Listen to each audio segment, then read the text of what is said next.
మీరు ఏసీ కానీ కూలర్ కానీ తీసుకోవాలనుకుంటున్నారా? అయితే ఈ వీడియో మీకోసం. ఈ వీడియోలోకి వెళ్ళే ముందు నాతో చిన్న మాట ఫ్రెండ్స్. వీడియోని చాలామంది చూస్తున్నారు కానీ ఎవరూ సబ్స్క్రైబ్ అనేది చేయట్లేదు. ప్లీజ్ ఫ్రెండ్స్, నాతో చిన్న మాటగా తీసుకోండి.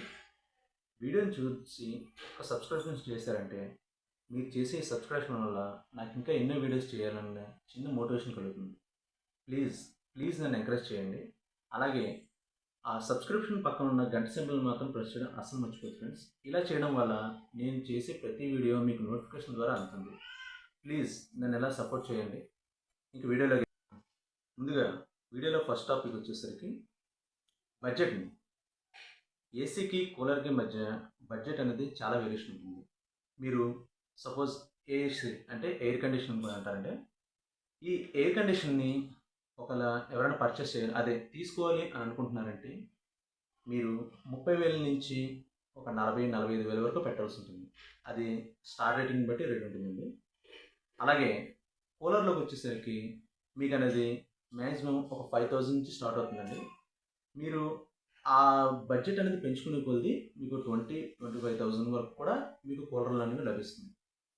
ఇది వచ్చేసి బడ్జెట్ అండి. సెకండ్ పాయింట్ వచ్చేసరికి ఈ ఏసీ అనేది ఇన్స్టాలేషన్ ఎలా చేయాలని చెప్తానండి. ఈ ఏసీ అనేది ఒక కంపెనీ నుంచి వచ్చే టెక్నీషియన్స్ కానీ లేదంటే ప్రైవేట్గా కూడా టెక్నీషియన్స్ అనేవాళ్ళు దొరుకుతారండి. వాళ్ళు మాత్రమే ఇన్స్టాల్ చేయగలరు. అంటే ఎక్కడ ఫిక్స్ చేయాలి, దాన్ని ఎక్కడ బిగించాలి అన్నదాన్ని వాళ్ళైతేనే చేయగలరండి. దానికంటే ఒక సపరేట్ కాస్ట్ అనేది ఉంటుందండి. అదే మీరు కొత్త ఏసీ పర్చేస్ చేసినా లేదా సెకండ్ హ్యాండ్లో ఏమైనా తీసుకున్నా సరే దానికి సంబంధించి దానికి ఉన్న టెక్నీషియన్స్ మాత్రమే ఇది చేయగలరు. అదే మనం కూలర్లో తీసుకుంటే కూలర్లో అయితే ఇలా ఉండదండి. మనం మామూలుగా ఎవరైనా సరే ఇంటికి తీసుకొచ్చి ఈజీగా దాన్ని యూజ్ చేయడానికి వీలుగా ఉంటుందండి. ఇది సెకండ్ పాయింట్. థర్డ్ పాయింట్ వచ్చేసరికి దాన్ని ఫిక్స్ చేసిన తర్వాత ఎలా యూజ్ చేయాలన్న దాని గురించి చెప్తానండి. ఇప్పుడు చాలామంది ఏసీ అనేది యూజ్ చేస్తే చాలామందికి ఎలా యూజ్ చేయాలనే విషయం త్వరగా తెలియదండి. ఎందుకంటే దానికి సపరేట్ రిమోట్ ఉంటుంది. ఏసీ మీద కూడా బటన్స్ అంటే అది ఎలా యూజ్ చేయాలనేది చాలామందికి తెలియదండి. కూలర్ అనేది చూసారా, దానికి జస్ట్ 2-3 బటన్స్ ఇస్తారండి నాబ్స్ టైప్లో. దాన్ని యూజ్ చేసి ఎవరైనా ఆడవాళ్ళ దగ్గర నుంచి మగవాళ్ళ వరకు ఎవరైనా సరే ఇంట్లో ముసలి వాళ్ళు లాంటి వాళ్ళు ఉన్నా సరే యూజ్ చేయడానికి చాలా తేలిగ్గా ఉంటుందండి. ఇది థర్డ్ పాయింట్ అండి. ఫోర్త్ పాయింట్ వచ్చేసరికి ఏసీ అనేది దానికంటూ సపరేట్గా ఒక రూమ్ అవుట్ మెయింటైన్ చేయాలండి. దానికంటే ఒక రూమ్ అవుట్ మెయింటైన్ చేసి అందులో ఉంచాలి. అదే కూలర్లో తీసుకుంటే దీనికి అలా సపరేట్ రూమ్ అంటే ఏముండదండి. మనం ఎక్కడికి కావాలంటే అక్కడికి అదే మనకి పవర్ సప్లై ఎక్కడైతే ఉందో అక్కడికి ఇంట్లో కానీ లేదంటే బయట హాల్లో కానీ వరండాలో కానీ ఎక్కడ కూర్చున్నా దీన్ని యూజ్ చేయడానికి అనేది మూవబుల్, అంటే ఎక్కడికైనా జరుపుకోవచ్చు, ఎక్కడ కావాలని పెట్టుకోవడానికి అది ఈజీగా ఉంటుందండి. ఇది ఫోర్త్ పాయింట్. ఫిఫ్త్ పాయింట్ వచ్చేసరికి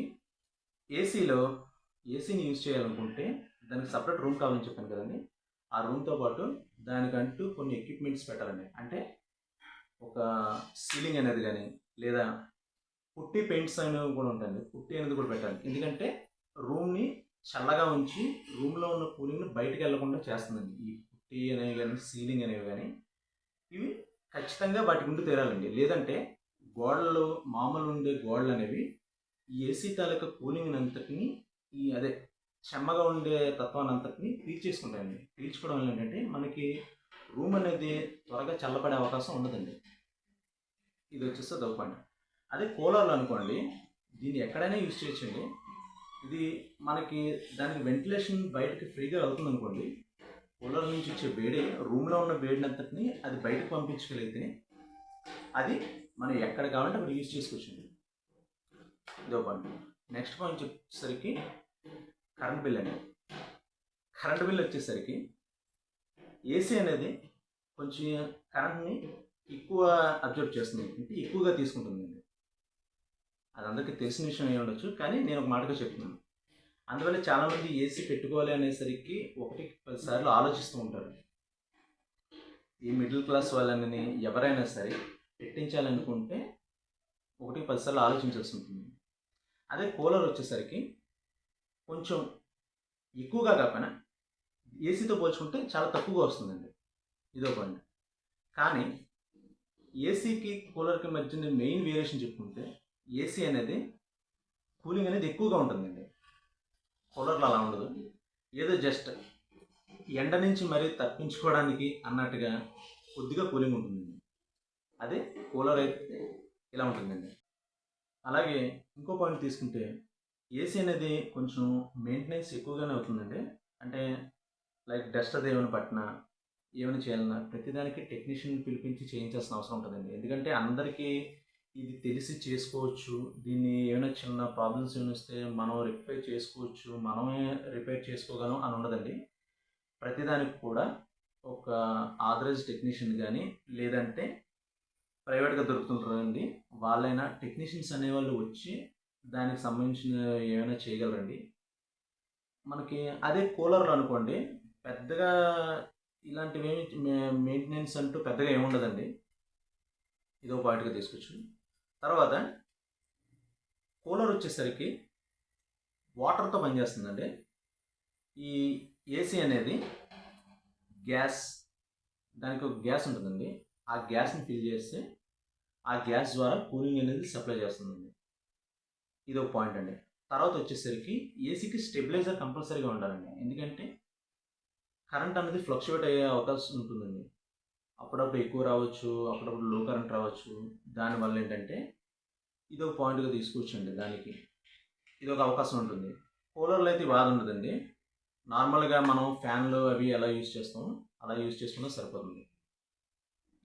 ఓకే ఫ్రెండ్స్, నేను చెప్పే ఈ పాయింట్స్ అనేవి జస్ట్ ఎడ్యుకేషనల్ పర్పస్ కోసమే. దేన్ని తక్కువ చేయాలనే ఉద్దేశం అయితే నాకు లేదు. ఒక మిడిల్ క్లాస్ మనిషిగా ఇలా ఉంటే ఎలా ఉంటుందని చాలామంది తెలుసుకుని చిన్న కోరుకుంటుంది. కాబట్టి నా తరపు నుంచి నేను ఇలా అయితే బాగుంటుంది అని చెప్పడం కోసం ఫ్రెండ్స్, మీరు బడ్జెట్ ఎక్కువ పెట్టగలను అనుకుంటే మాత్రం ఏసీ ప్రిఫర్ చేసిన మంచిది. లేదు మేము తక్కువలోనే చేయగలను అని అనుకుంటే మాత్రం కూలర్ తీసుకొచ్చి ఫ్రెండ్స్. ఎందుకంటే సమ్మర్ వల్ల చాలా ఎక్కువగా ఇబ్బంది పడుతూ ఉంటారు. కాబట్టి నా తరపు నుంచి చిన్న సజెషన్ మాత్రమే. ప్లీజ్ ఫ్రెండ్స్, ఈ వీడియో కనుక మీకు నచ్చినట్టయితే ప్లీజ్ సబ్స్క్రైబ్ చేయండి.